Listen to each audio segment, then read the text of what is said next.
শুভ সকাল বন্ধুরা। আজকের দিনটা ছিল ভীষণই স্পেশাল। আজকে আমার এক অফিস বন্ধুর আইবুড়ো ভাত ছিল। ওর সামনেই বিয়ে আসছে, তার জন্য আজকের দিনটা ঠিক করা হয়েছিল ওকে আইবুড়ো ভাত দেওয়ার জন্য।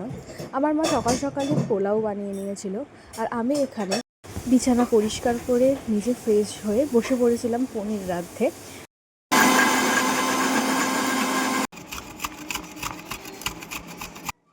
আমাকে দেয়া হয়েছিল নবরত্ন পনির রান্না করার জন্য, বাট নবরত্ন পনির আমার নিজস্ব ফেভারিট নয়, এবং ওর ফেভারিট ছিল বাটার পনির।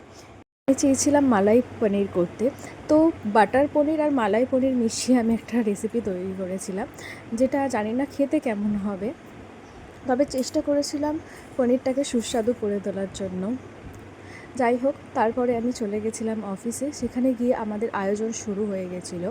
আমরা সবাই ভালোবেসে ওর জন্য বাড়ি থেকেই রান্না করে এনেছিলাম। আমি নিয়ে গেছিলাম পনির পোলাও এবং বাটার মালাই পনির।